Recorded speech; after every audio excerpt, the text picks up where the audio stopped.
Antes de mergulhar nesta história incrível, considere se inscrever no canal e ativar o sininho. Cada história aqui tem algo a dizer, e você não vai querer perder nenhuma. Nas modestas ruas de Richmond, em Virgínia, as calçadas estavam rachadas pelo tempo, grafites decoravam as paredes como gritos silenciosos de uma juventude esquecida, e os postes de luz tremiam ao vento da tarde. Era nesse cenário que vivia Ethan Carter, um homem cuja presença era tão discreta que às vezes nos esquecíamos de que ele estava ali. Todas as manhãs, antes mesmo do sino tocar, Ethan passava pelos portões da escola secundária Roosevelt, uma instituição pública onde faltavam recursos, mas onde a esperança persistia. Ele podia ser visto empurrando silenciosamente seu velho carrinho enferrujado, cheio de produtos de limpeza, vassouras gastas e sacos de lixo pretos. Ele sempre usava o mesmo jaqueta marrom gasta, um pouco alto demais, com cotovelos desgastados e um zíper um pouco rangente.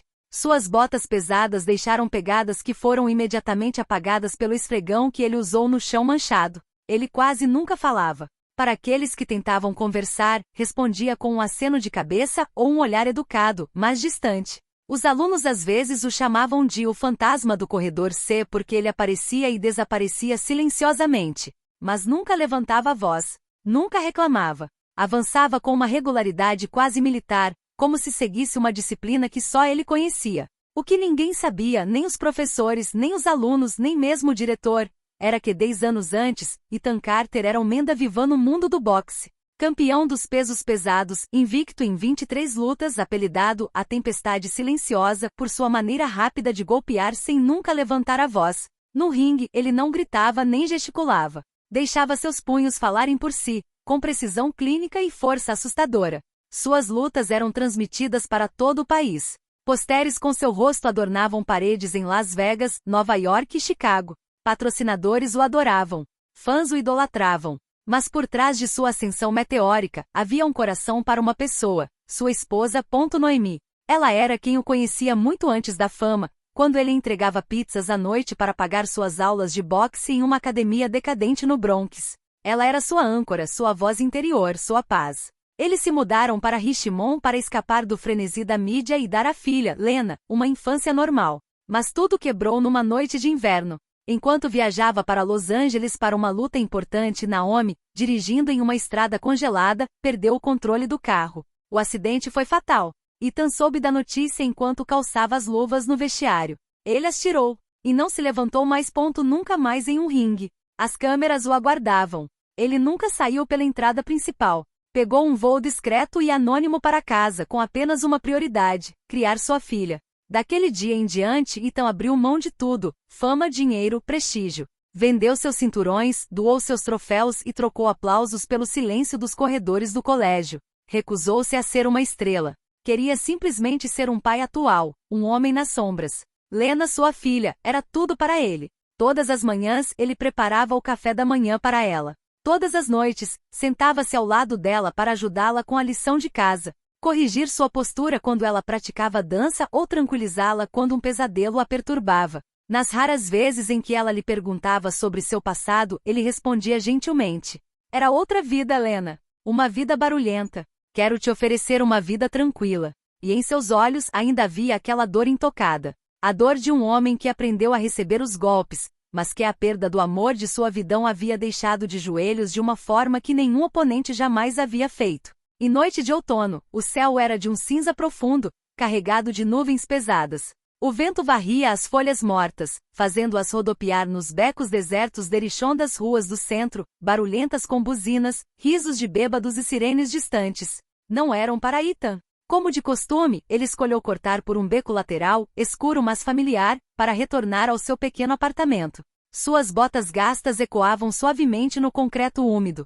Ele carregava sua jaqueta marrom e uma sacola de compras contendo leite, uma caixa de cereal e algumas frutas para sua filha Lena. O que ele não sabia era que 4 jovens estavam observando-o da esquina de um prédio pichado. Membros de uma pequena gangue local procuravam um alvo fácil, uma vítima para roubar. Já haviam atacado o entregador no dia anterior. Naquela noite Ethan parecia perfeito. Sozinhos, velhos, silenciosos, indefesos, eles pensaram.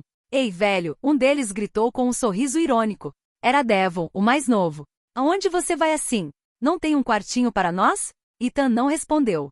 Manteve o olhar fixo à frente, continuando a caminhar calmamente, como se não tivesse ouvido nada.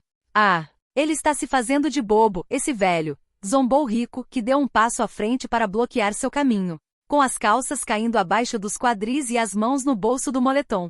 Ethan parou. Olhou para ele por um segundo sem dizer uma palavra, e deu um passo para o lado para evitá-lo. Mas o quarto, colocado atrás dele, atingiu-o bruscamente entre as omoplatas e Ethan cambaleou um pouco para a frente.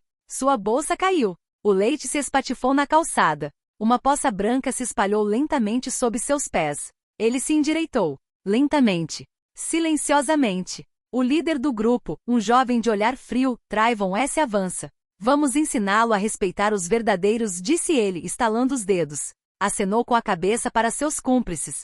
Eles formaram um círculo ao redor de Ethan. Mas naquele momento, algo mudou. Ethan olhou para cima. Não era mais o olhar retraído do discreto porteiro. Era um olhar fixo, ameaçando silenciosamente, cheio de memória e maestria. A de um homem que lutou em ringues lotados, que ouviu milhares de rugidos da multidão, que recebeu golpes muito mais pesados, e deu golpes ainda piores. Trayvon deu um passo à frente com o punho erguido. Ele tentou um direto de direita. Erro fatal. Ethan se esquivou com um movimento de quadril quase invisível. Ele respondeu com um curto e reto até o queixo. Preciso como uma lâmina. Trayvon desmaiou abruptamente. Não foi um grito. Apenas o som do seu corpo caindo como um saco vazio no asfalto. O segundo garoto atacou-o irritado. Ethan deu um passo para o lado, girou, gancho de esquerda no fígado. O menino perdeu o fôlego no arquejo. Ele caiu de joelhos, vomitando. Devon pulou para trás com os olhos arregalados, como se tivesse acabado de ver um fantasma emergir de um homem comum. Mas quem é esse cara? Rico, tremendo, permaneceu paralisado. Ethan avançou lentamente em sua direção, sem dizer uma palavra, com as mãos ainda abertas e a calma intacta. O garoto não se mexia. Suas pernas estavam congeladas e seus olhos demonstravam medo, não medo da dor, mas medo de ter desencadeado algo que ele não entendia. Ethan parou a 1 metro dele. Vou te dizer uma coisa, garoto, ele disse com uma voz profunda, mas suave como um tapa de inverno. E a rua ensina a bater. A vida me ensinou a me conter. É melhor você fazer o mesmo. Então ele pegou o que restava de sua bolsa, caminhou ao redor dos corpos gemendo e voltou para as sombras, sem olhar para trás. Mas ninguém realmente entenderia o que tinha acontecido. Exceto aqueles que estavam lá. Aqueles que jamais esqueceriam.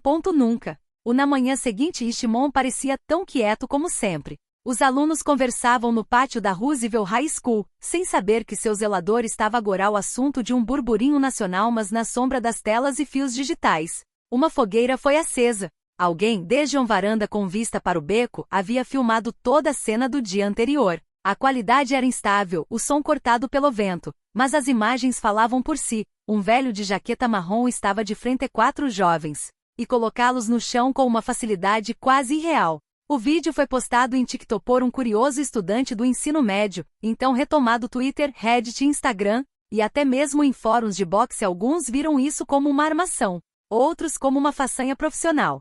Mas o internauta, um senhor idoso do outro lado do país, reconheceu algo na postura, no olhar, nos gestos.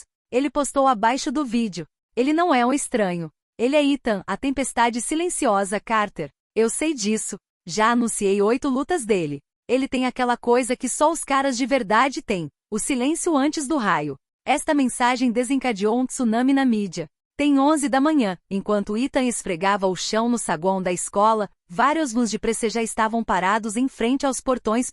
Senhora Peterson, o diretor, foi chamado com urgência pela secretária. Há repórteres. Muitos. E todos estão perguntando por Ethan Carter. Ethan quem? O porteiro. Confusa, ela desceu até a recepção. E lá viu o homem que conhecia há 5 anos como o mais discreto de seus funcionários, cercado por câmeras, microfones, lentes. Senhor Carter, o senhor era boxeador? Ele olhou para cima sem agressividade, apenas com profundo cansaço. Faz muito tempo. À tarde, um canal local conseguiu uma entrevista exclusiva, em uma sala de estar pequena e modesta, sentado em uma poltrona surrada, em frente a uma parede decorada com fotos de Lena e uma velha luva de boxe pendurada como uma lembrança esquecida. Ethan concordou em conversar. Sua voz era profunda e calma. Eu nunca quis ser um herói. Eu só queria proteger a minha paz, e a da minha filha. Abandonei o mundo da luta no dia em que perdi a única pessoa por quem realmente lutei. Os jornalistas ficaram impressionados com sua sinceridade desarmante, sua recusa em se gabar, sua ternura quase dolorosa quando falava de Lena. A entrevista foi transmitida em todo o país. Em poucos dias, o vídeo se tornou viral. Boxeadores renomados mencionaram seu nome. Canais esportivos retransmitiram suas lutas antigas. Programas de TV discutiram o homem que preferiu a paz à glória. Choveram ofertas. Clubes queriam contratá-lo. Documentários lhe foram oferecidos. Mas Ethan recusou todos. Ele não queria nem os holofotes nem a fortuna. Ele queria servir. Com suas economias, ele comprou um antigo armazém abandonado no distrito de Manchester, ao sul de Richmond. Ele o transformou à mão com a ajuda de alguns ex-colegas e de sua filha, em um ambiente sóbrio porém sólido. Ele o chamou o ginásio da tempestade silenciosa. Ele não treinou apenas aspirantes a campeões. Ele abriu suas portas para jovens em crise, para adolescentes excluídos das escolas, para crianças de rua que só pediam uma segunda chance. Ele os ensinou a bater. Mas acima de tudo, para canalizar, ele lhes ensinou disciplina, respeito, perseverança diante da vida. E numa noite de inverno, enquanto a sala ecoava com o som de sacos de pancada, uma figura familiar entrou pela porta. Trayvon. Com um olhar mais humilde e mãos nos bolsos, ele se aproximou lentamente. Havia sido humilhado, ridicularizado nas redes sociais, rejeitado pelos próprios amigos. Mas assistira ao vídeo inúmeras vezes. Não pela briga. Por aquele olhar nos olhos de Ethan. Aquela calma. Aquela força que ele nunca tinha visto em ninguém. Eu quero aprender, disse ele. Não a lutar, a me levantar. Ele evitou o olhar de Ethan, como uma criança envergonhada. Ethan olhou para ele por um longo tempo. Então, simplesmente assentiu. Então você está pronto. Os anos passaram. Richmond mudou. Os prédios ficaram mais altos, as calçadas foram reformadas e as placas brilhavam mais à noite. Mas na esquina da Avenida Maple com a Rua Jefferson, um velho galpão pintado de azul escuro se erguia. O mesmo silêncio disciplinado. O ginásio da tempestade silenciosa tinha se tornado uma instituição. Jovens adultos levavam seus filhos para lá. Ex-boxeadores paravam para cumprimentar o Sr. Carter com um respeito silencioso, quase sagrado. Ethan, por outro lado, envelhecera. Seu ritmo diminuíra. Seu cabelo, antes preto, tornara-se prateado. Mas seu olhar não mudou. Ele tinha aquela intensidade silenciosa, a de um homem que viu dor demais para falar em voz alta, mas amor suficiente para nunca ficar em silêncio. Ele não entrava mais no ringue. Costumava sentar-se na beirada, naquela velha cadeira de couro rachada que trouxera de casa. Lena, agora assistente social, costumava se juntar a ele depois do trabalho.